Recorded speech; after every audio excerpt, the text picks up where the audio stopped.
Good afternoon, everyone. Welcome to our June Drupal for Gov webinar. Let me begin by sharing my screen. Okay, so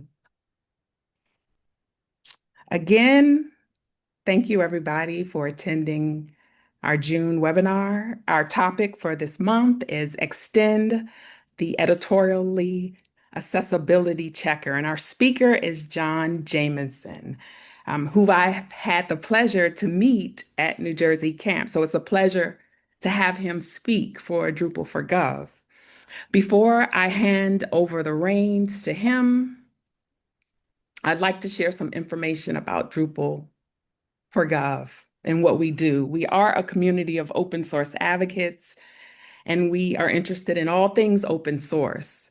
So in addition to this webinar that we hold every third Thursday at 3 p.m., our most popular event, which will be coming up in August 14th through the 15th, is Drupal GovCon.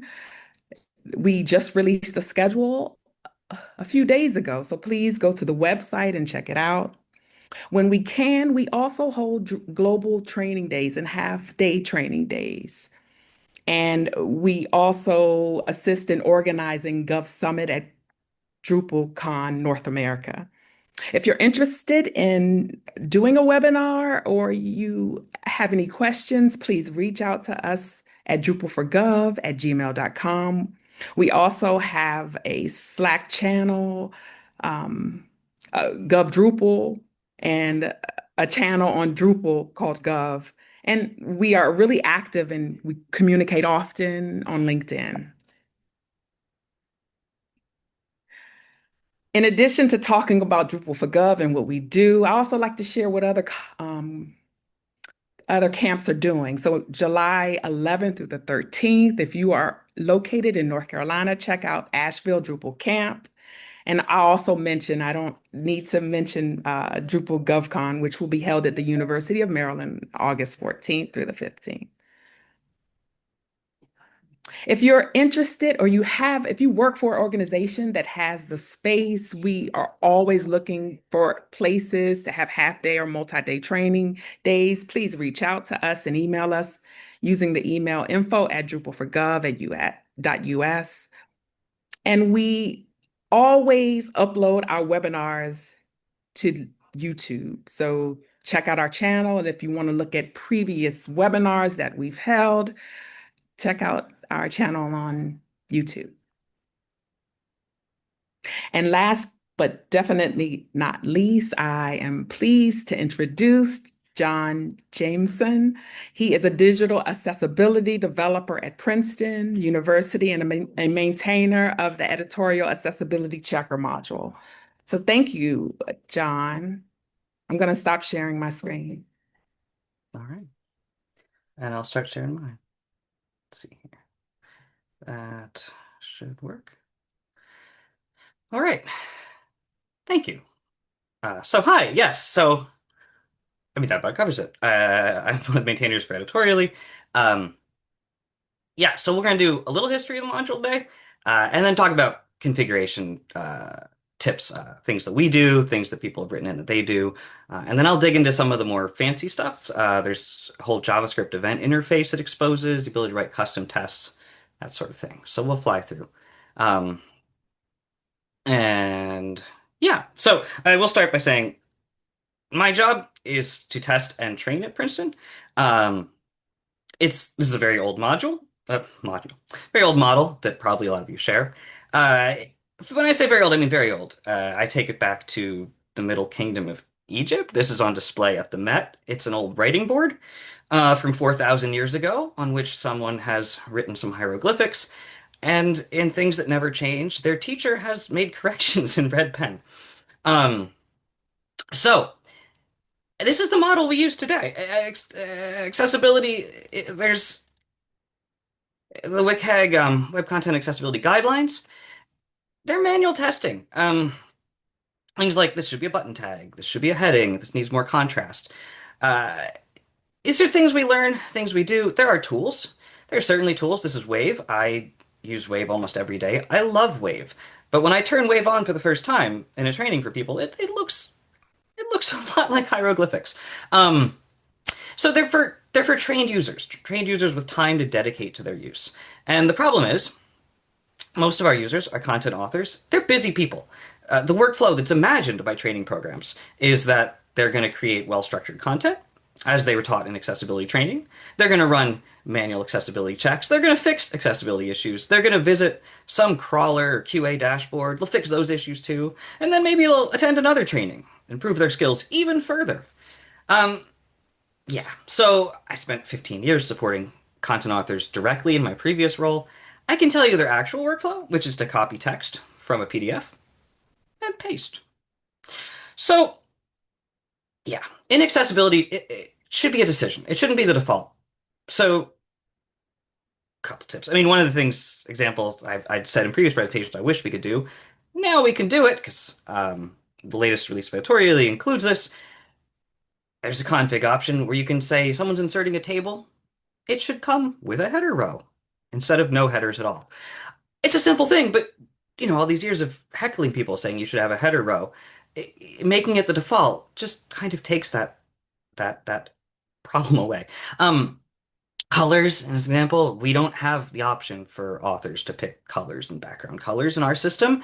There's a bunch of predefined styles. They can pick things that are very just different color combinations, but someone's made that decision. So I sort of say start there. This is a presentation about a checker, but it's better to intercept problems than to check for them.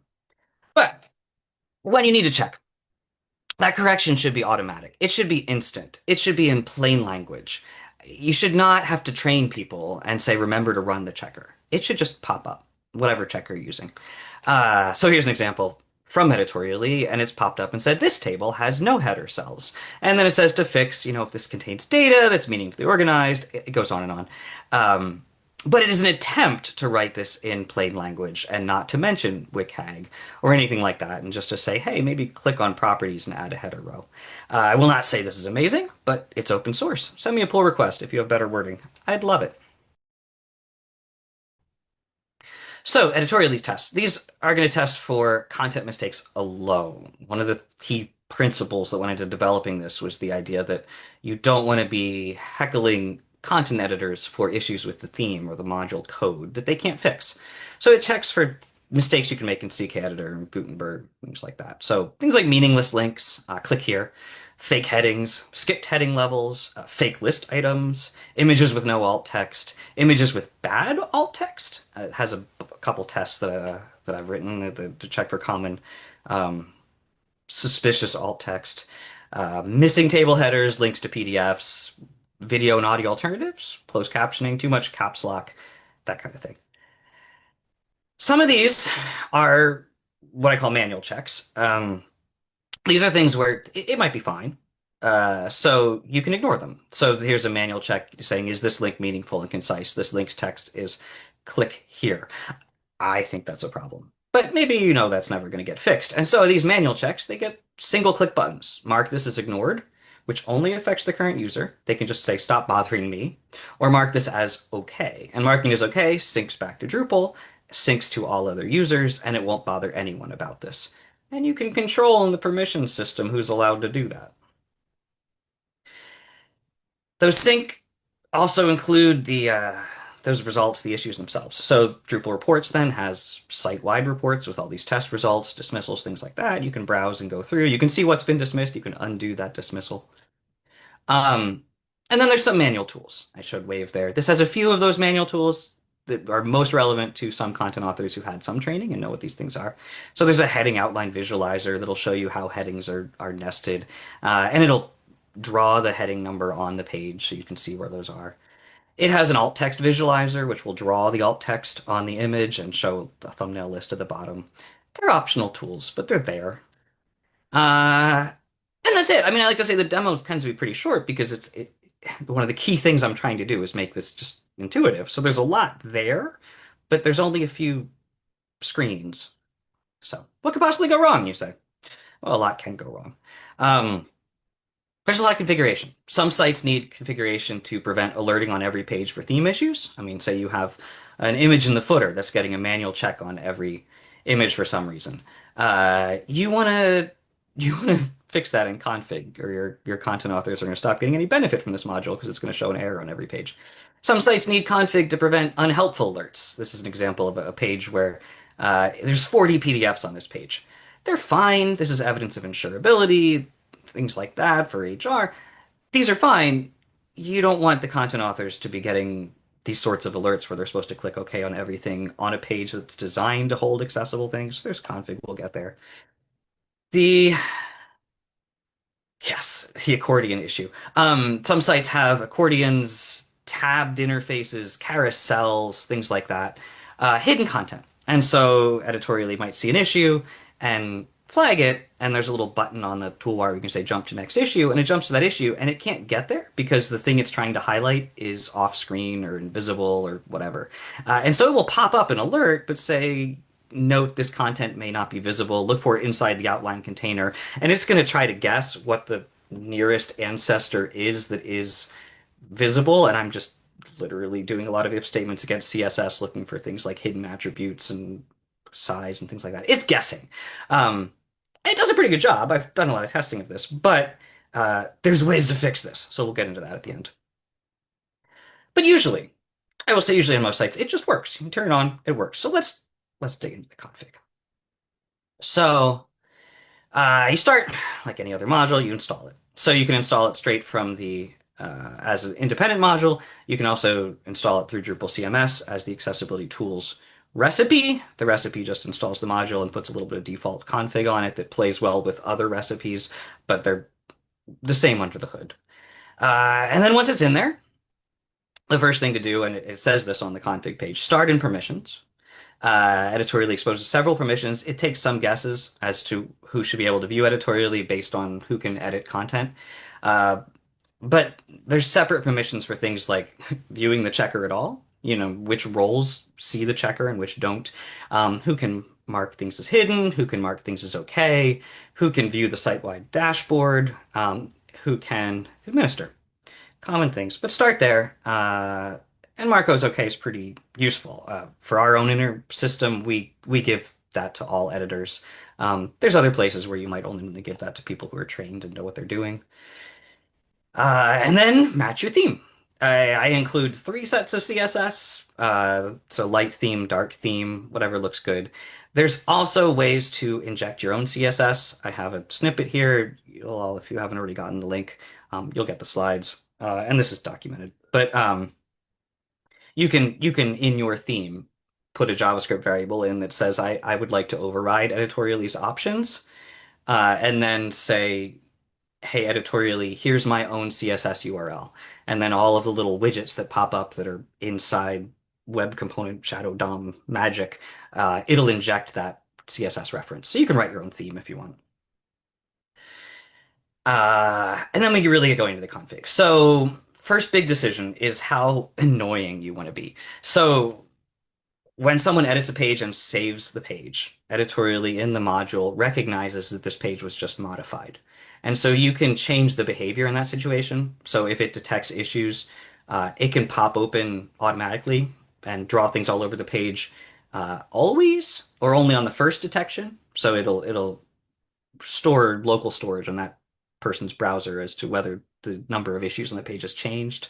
Or never, and never will respect. They can open and close it, and it'll respect their preference from page to page. It'll still run, and it'll still throw the error count in the corner in the notification bar, but it won't force itself open if they're trying to stay closed.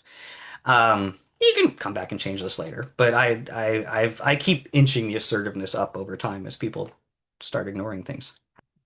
Yes, so you'll choose what to check and what to skip next. So these are 2 different settings.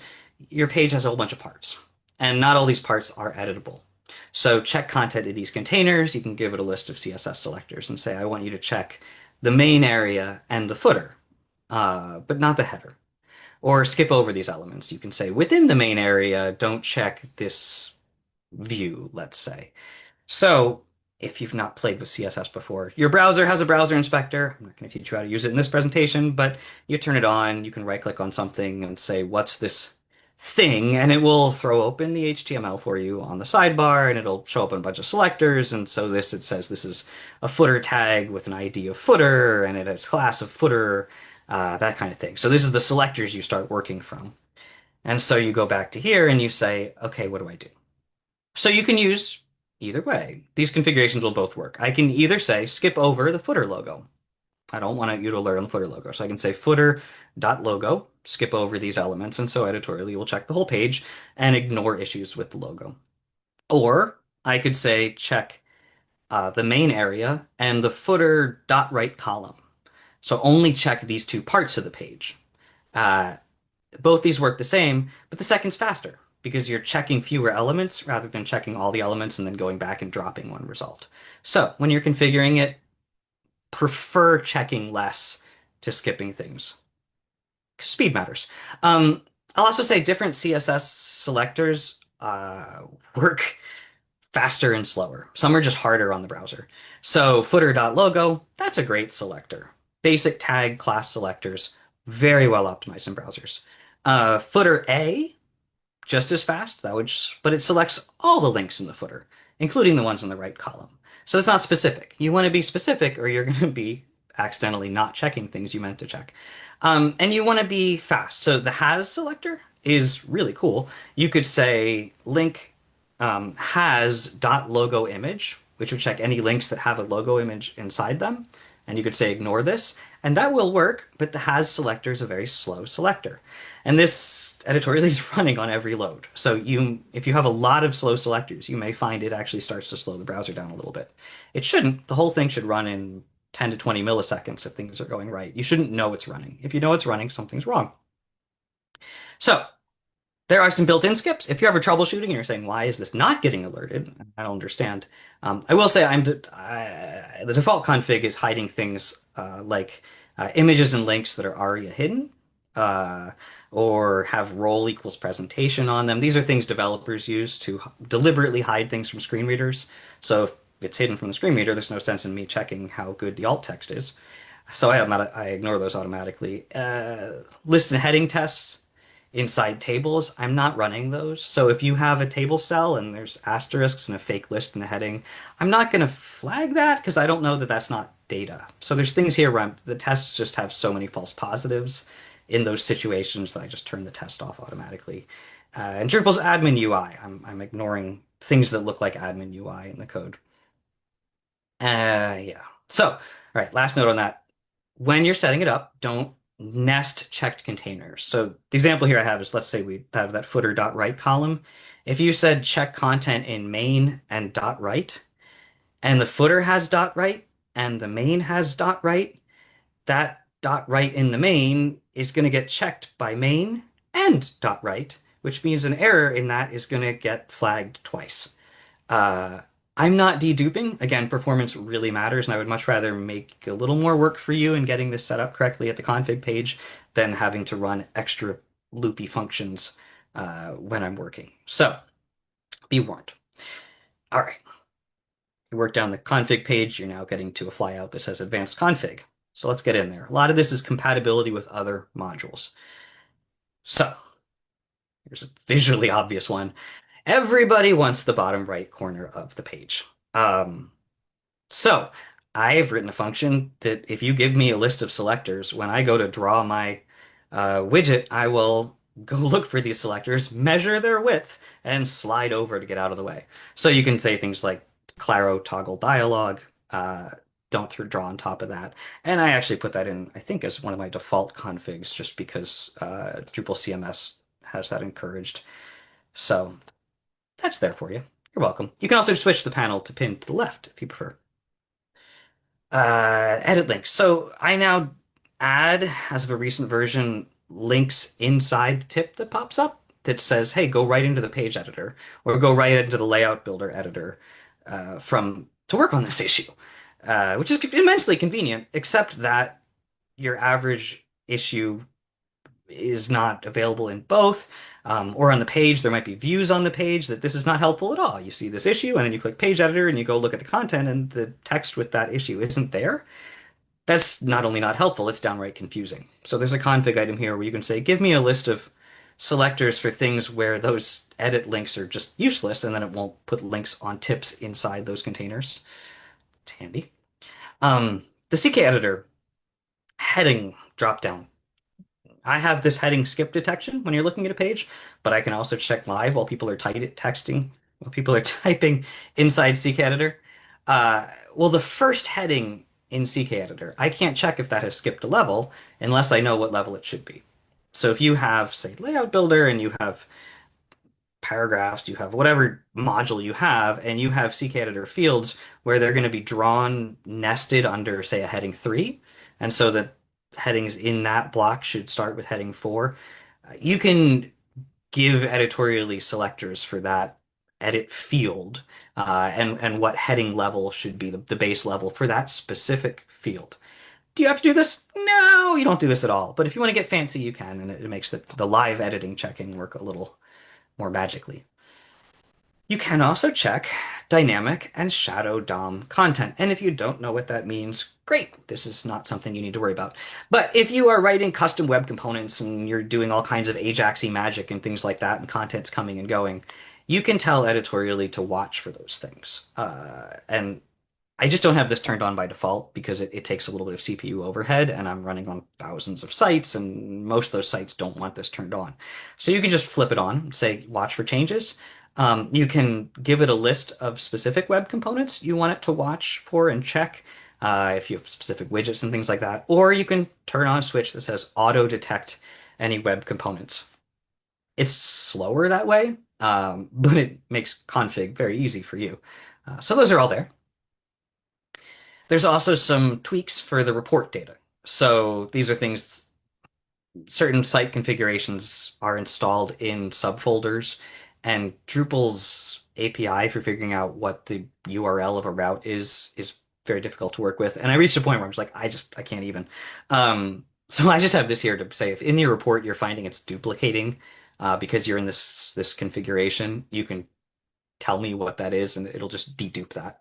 You can also choose to preserve certain query parameters. So in the report, if you have, say, a paginated page or something, by default, it's considering that all part of one page. But you can say no, persist things like the language or the keys or something like that, and represent these in site reports as if they're separate pages. That's useful. You can also disable the sync altogether if for some reason you just don't want reports at all, or you have privacy concerns, things like that. So that's all there. Great. You can also modify tests or even turn them off. So I'll start with the .pdf test because that is the one that annoys the most people. Um, yeah, you can modify it. So for this particular test, I have exposed config for what the selector is. So in our environment, for instance, we're using the media module, so a lot of our documents are actually at /document/ and don't have PDF at the end of the URL. So we add that as one of the selectors for things that should be flagged as a possible document. You can do all kinds of things like this. You can add, and I have a long list of sample file type, what selector you would want for this that you can put in here.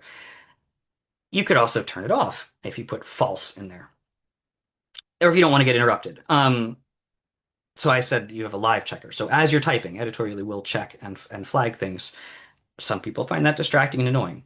You can check the box here and say, just don't do that, and it will turn off that whole part of the system.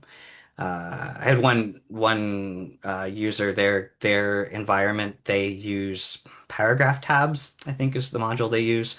And so you can open and close things. And the thing about the checker is it's only checking what's open.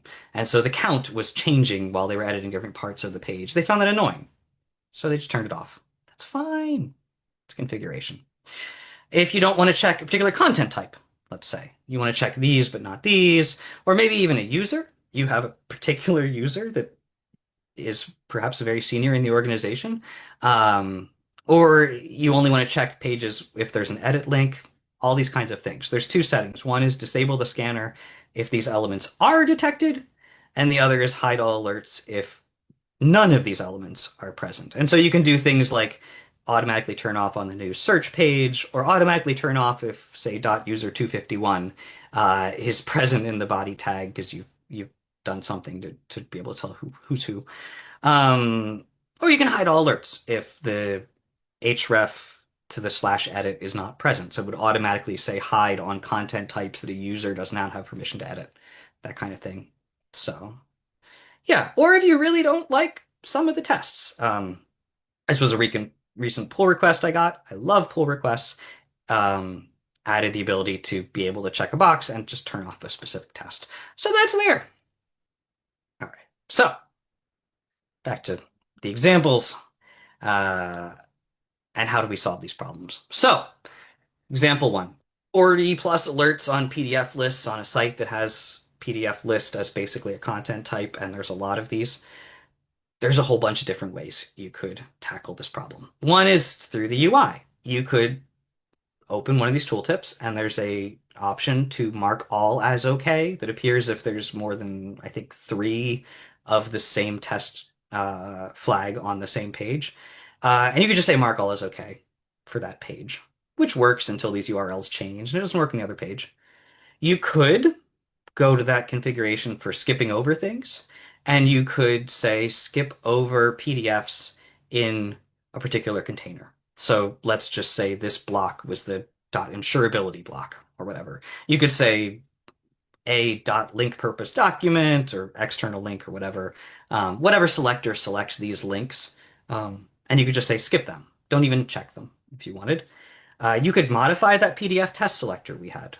So you could say if it is the existing thing, href PDF, but not, let's say, an href that includes the /508 folder.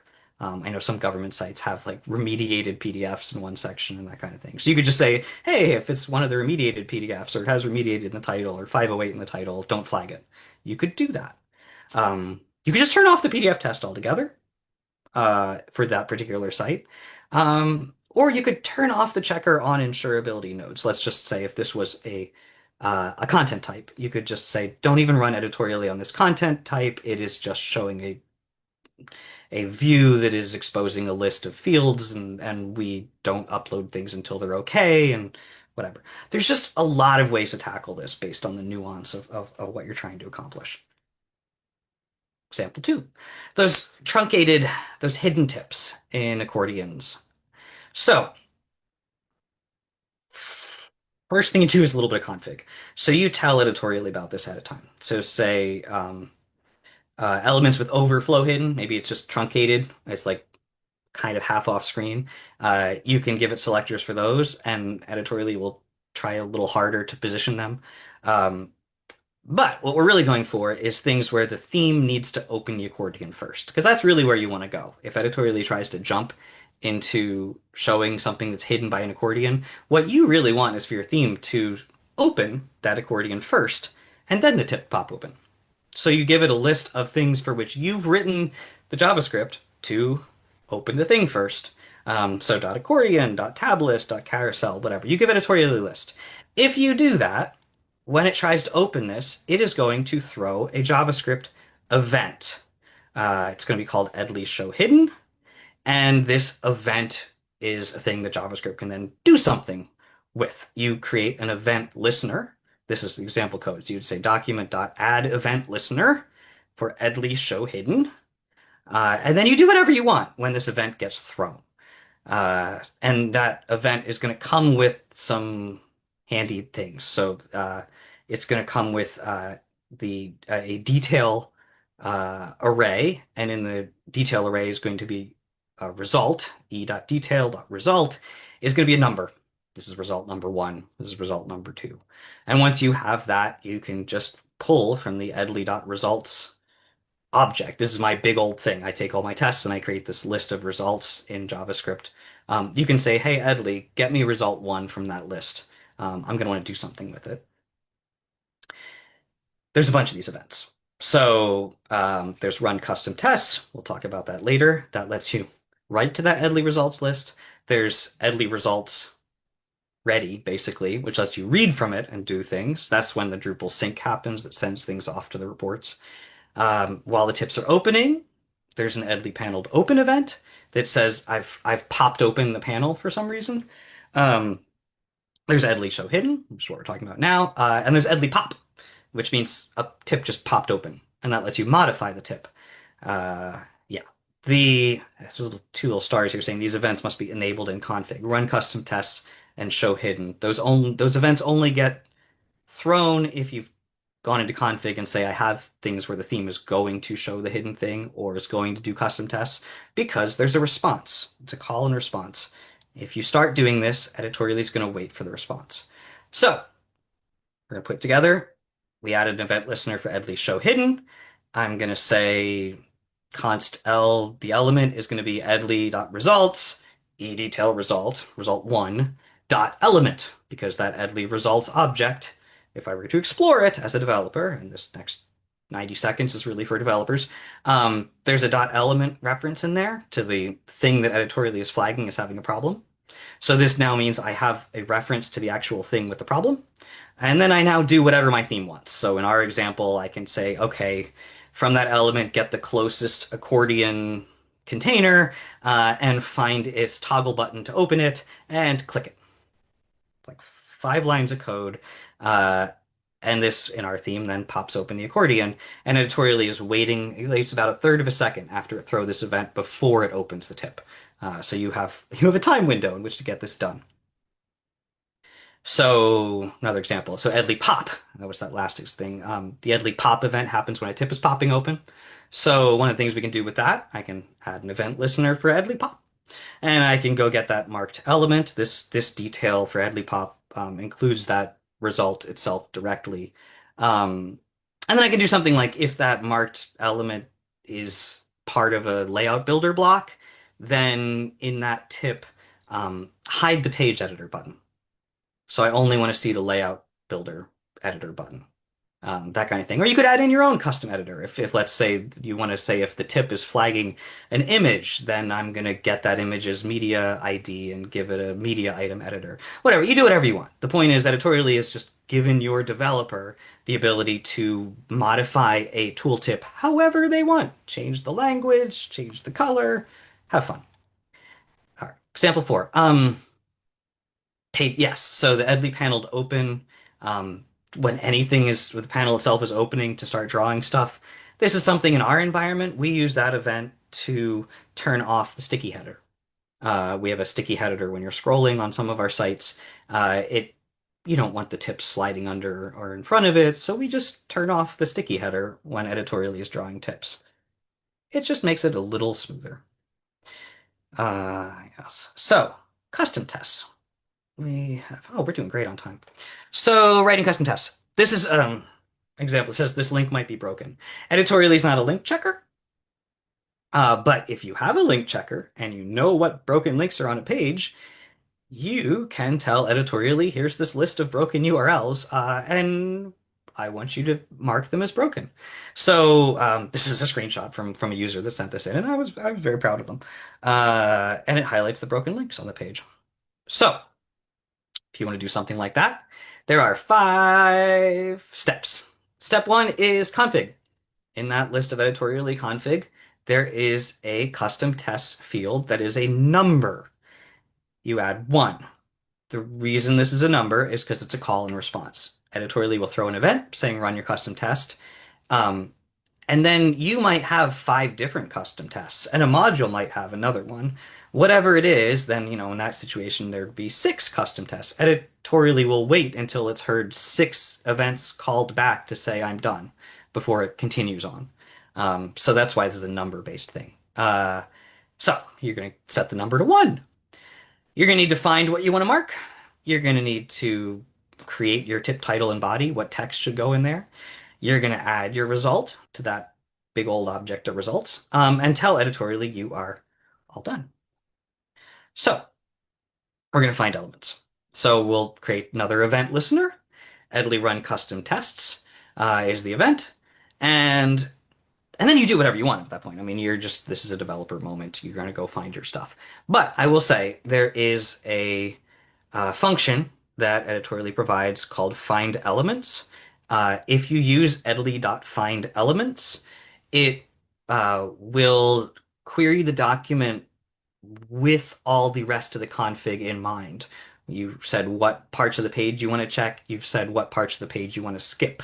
Um, it puts all of that together into a big fancy selector. And if you've told it to dive into Shadow DOM and do dynamic checking, all that stuff, it's aware of all that. So it just makes your job easier as a developer to use this. You don't have to, but it makes life easy. So I could say idly find elements, and it has two things you pass it. One is just a reference of what you want to call your thing. So let's call it not in table for this test we're creating. And then what selector you're going to use. And I'm going to use a selector of table.widget. Let's just pretend we have some kind of fancy widget we have that people really shouldn't put in a table cell. So that's going to be our example. And then I can run edly elements. I can work through what it returned. And for edly elements dot not in table, I can say, for each of these, do whatever. Do some more filtering, do some more tests, that kind of thing. So at this point, we have a list of things with problems. All right, step 3 then, we're going to say what we want the tip should be on these things. So I can say edly.m with capital M. This is the messages object for editorially. This is, and if you have translation running, this is what Drupal translates. Edly.m is then the current language. You can say edly.m, whatever you want to call it, dot not in table. Let's just say that's going to be the name of our test. And again, this takes two things. One is the title, and one is the tip contents. And so I can say title, and this is a plain text string. Please do not put our widgets in tables. The tip is a function because some tests want to pass things back, like say the text of the alt text or the text of the link or whatever. So you have the ability to do that then. And so we can say our tip is going to be a paragraph that says don't put our custom widgets in tables. Step 4, pass back the results. So edly.results, that's the list of all the results for the page. So I can say my results, for each thing I found, push to the edly results table, a reference to the element, what the test name is, what the content of that tip is, the position, should this tip be inserted before begin. This is the JavaScript has a insert adjacent element, whatever. Look up insert adjacent element.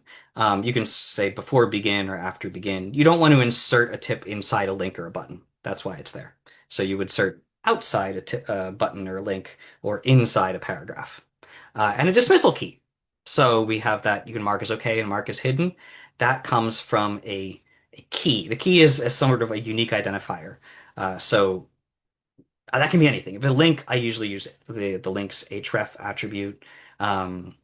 It's a paragraph, you might use the text of the paragraph, but you just get something that's a string and pass it to edly.dismissal key to create it.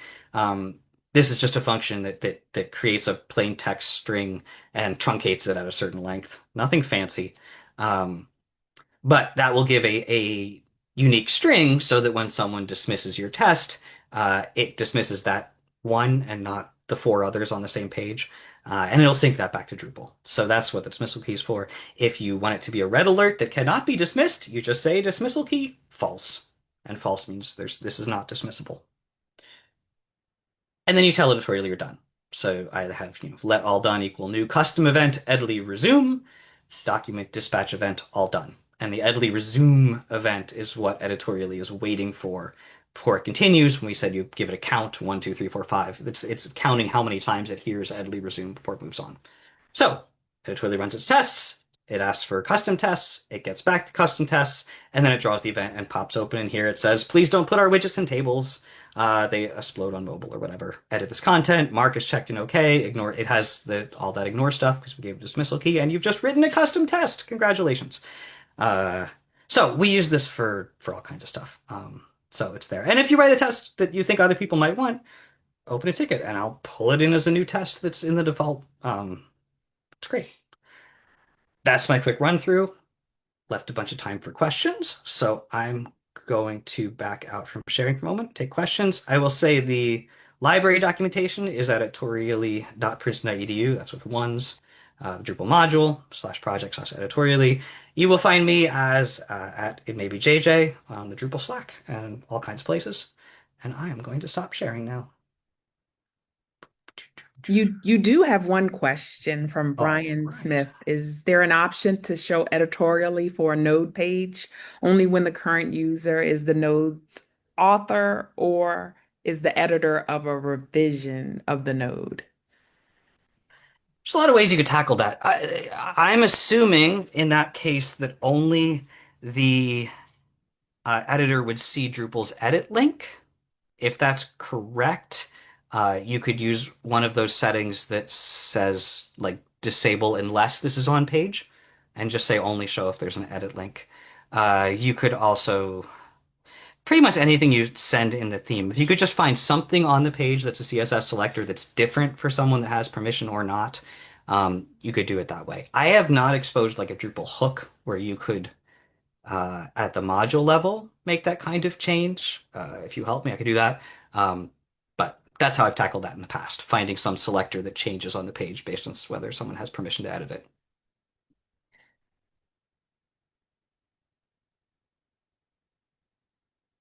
Do we have any more questions?